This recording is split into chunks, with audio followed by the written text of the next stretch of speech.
त्यानंतर दुसरा एक पुन्हा प्रसंग रघुनाथ महाराजांबद्दल सांगावासा वाटतं की रघुनाथ महाराज जेव्हा महाराजांच्या सेवेत माझे आजी आणि वडील हे यांनी सेवेतच होते, ते त्यांच्या सोबत मी सुद्धा तिथे जायचो. मग मी मगाच्याच याच्यात सांगितलं की मी 1999ला लागल्यानंतर माझं अप्रूव्हल 2001ला आलं. 2 वर्षापर्यंत मला पगार सुरू झालेला नव्हता. तर नोकरीला लागल्यानंतर 1 वर्षानंतर माझं अप्रूव्हल आलेलं होतं. 31 डिसेंबर 2000 साली अप्रूव्हल आल्यानंतर मी महाराजांकडे पेढे घेऊन गेलो. महाराज इथे राहायचे वांगेकडे आर्वीला. आणि तिथे जेव्हा राहायचे तिथे मी गेल्यानंतर पेढे महाराजांना दिले आणि महाराजांनी पेढा खाल्ला नाही. आणि त्याच्यानंतर माझ्याजवळचे 101 रुपये महाराजांच्या समोर ठेवले. ती पहिली वेळ की मी महाराजांना पैसे द्यायला लागलो.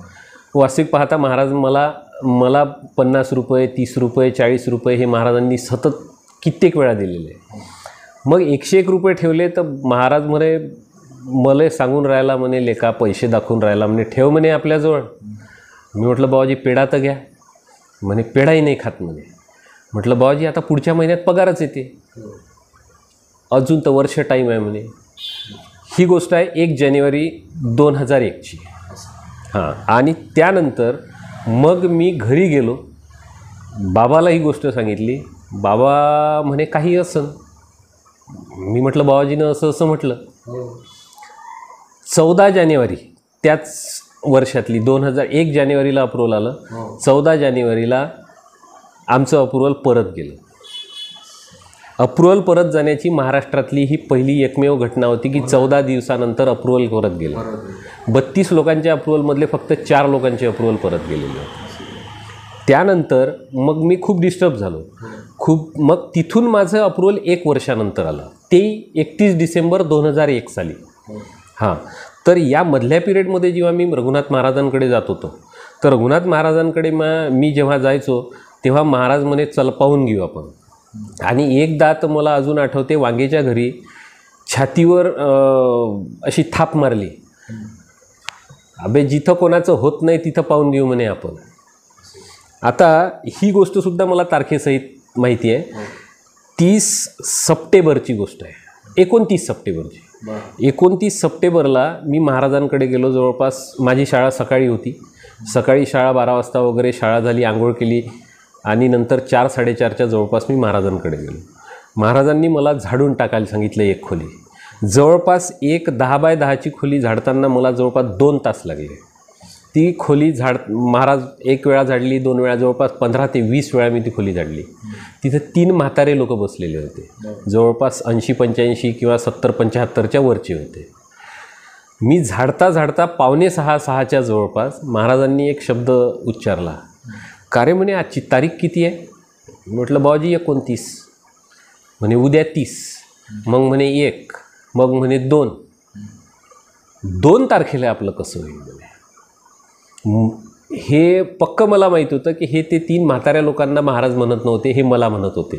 कारण 2 तारखेला जिल्हा परिषद इलेक्शनची आचारसंहिता लागणार होती आणि आचारसंहितेमध्ये जिल्हा परिषदेच्या आचारसंहितेत कोणाचंही अप्रूव्हल निघत नाही. त्याच्यामुळे ईओ अप्रूव्हल काढणार नव्हता. त्याच्यानंतर मग ते जेव्हा निघून गेले मला महाराजांनी हातपाय धुवायला लावले. मी नमस्कार केला तेव्हा महाराजांनी छातीवर असा थाप मारली. म्हणजे जिथं कोणाचं निघत नाही तिथं आपलं काम करू म्हणे आपण. आणि खरं सांगतो माझं अप्रूव्हल आचारसंहितेत निघालेलं आहे 2001 साली, तिथून 1 महिन्यानंतर. म्हणजे अशा प्रकारचा हा चमत्कार म्हणता येईल की ती श्रद्धेमुळं महाराजांनी आपल्याला जे दिलेली जी गोष्ट आहे ती त्यांना कशा पद्धतीने पूर्ण करून घ्यायचे ते महाराजांना भक्ती विश्वास याला कारण. हां. म्हणून या गोष्टीतून नेमका एक पक्का अंदाज येतो की ही शक्ती जी आहे लहानोजी महाराज, रघुनाथ महाराज, या शक्ती अतिशय अनंत आहे. जिथं माणसाची बुद्धी संपते तिथे त्या सुरू होतात. तर सर तुम्ही जे काही अनुभव सांगितले आणखी कोणते अनुभव आहेत का? अनुभव अजून 2-3 अनुभव आहे. सांगा ना, सांगा. म्हणजे या अनुभवाबद्दल आमच्या बाजूला एक अतकर्णे म्हणून राहतात. बरं. त्यांना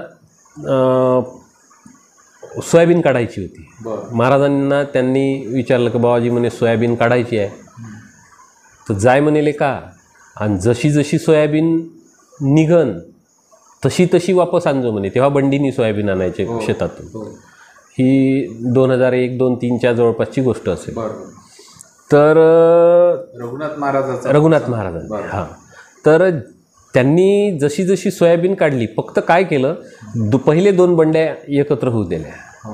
आणि नंतर मग पाठवायला सुरुवात केली. त्यांनी मला सांगितलं की शेवटची बंडी जेव्हा म्हणे घरी अशी आणून उभी करत नाही, बैल सोडत नाही, इतका जोराचा पाऊस सुरू झाला की त्या पोत्याईवर आथरताना फारी आतून आणून आथरणे बंडीवरच, तर याच्यातच म्हणे आम्हाला जवळपास वरच्या पोत्याईचा थर ओला झाला होता. म्हणजे अशा प्रकारची महाराजांची ती शक्ती आहे. रघुनाथ महाराजांनी मला नोकरी लागताना सांगितलेलं होतं महिनाभराच्या आधी की दादा म्हणे आपल्याला आता कामावर जावं लागते आणि आपण प्रामाणिकपणे काम करू म्हणे. आपल्या वडिलाचं जेवढं कर्ज काही असेल ते फेडून टाकू म्हणे. आणि तिथून 1 महिन्यानंतर जवळपास मला नोकरी लागली. आणि महाराजांचे, रघुनाथ महाराजांचा एक पुन्हाच अजून एक अनुभव त्यांचा असा आहे की त्यांनी मला जे काम आहे, सुरुवातीला कब्बशा धुवायला लावायचे, हां, मग झाडून टाकायला लावायचे, मग झाडून टाकतानंतर मग कपडे धुवायला लावायचे. त्यांची स्वच्छता इतकी होती की 1 नॅपकिन धुवायसाठी, 1 धोतर धुवायसाठी त्यांचं जवळपास अर्धा-पाऊण तास लागायचा. आणि हे करता करता त्याच्यानंतर त्यांनी एकदाचा मला अजून प्रसंग आठवतो की मी जेव्हा महाराजांकडे आंघोळ केल्यानंतर दुपारी 2च्या सुमारास गेलो. मी शाळेतून आलो, आंघोळ केली आणि महाराजांकडे गेलो. मला त्या दिवशी खूप झोप येत होती आणि बाबाजी उठून बसले होते. चहा वगैरे त्यांनी घेतला होता. दादा एक काम करू म्हणे, आपण एक गादी टाकू म्हणे. आपली गादी टाकली. तिथं त्यांची गादी स्वच्छ पांढरी चादर असं सगळं हे करून दिलं. आता बाजूला म्हणे चटई टाकू म्हणे, तिथंही उशी ठेवू म्हणे. आता मला हे तोपर्यंत काहीच समजलेलं नव्हतं की हे नेमकं काय करून राहिलं मला.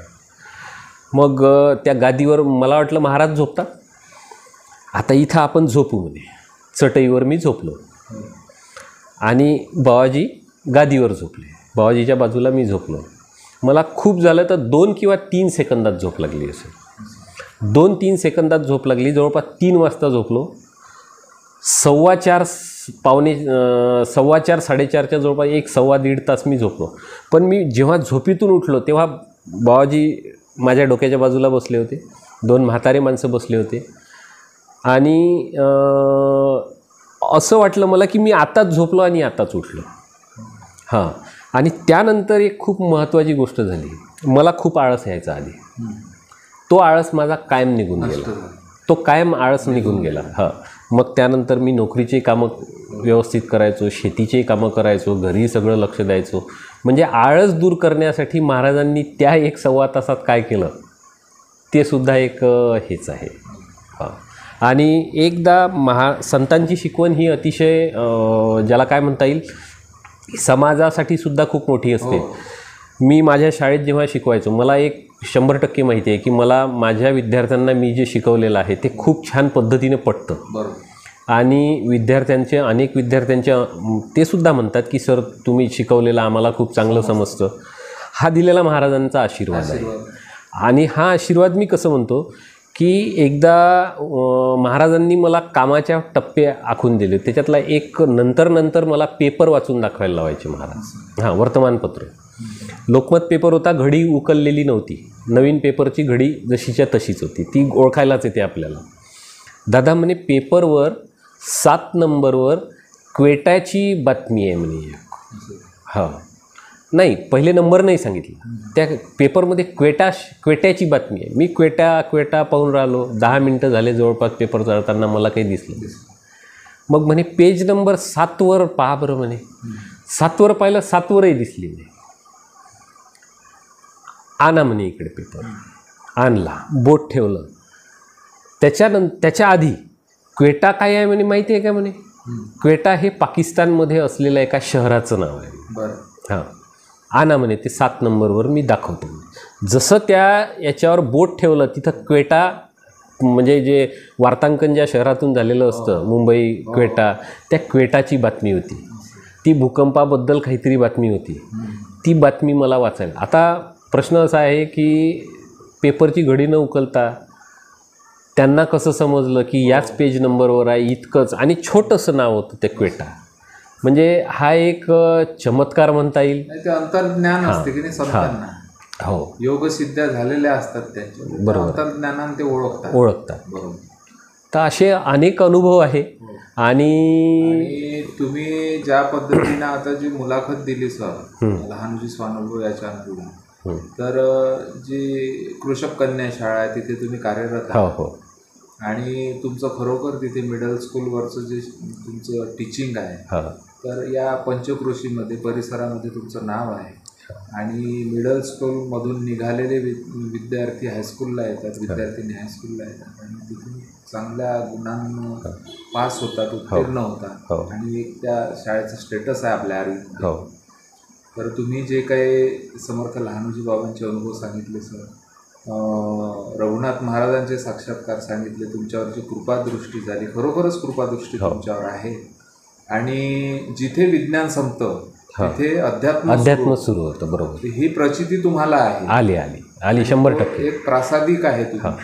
तर आज जे काही अनुभव महाराजांनी एक म्हणजे तेव्हा जी क्वेटा शहराची बातमी सांगितली, असा डोक्यावर हात ठेवला.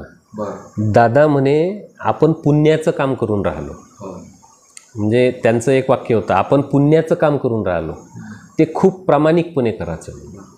आणि त्या दिवसपासून मला एक 100% आत्मविश्वास आहे की माझ्यासमोर मला कुठंही नेऊन शिकवायला लावलं, कितीही विद्यार्थ्यांमध्ये शिकवायला लावलं, तर मला पक्कं माहिती आहे की महाराजांचा आशीर्वाद आपल्या पाठीशी आहे.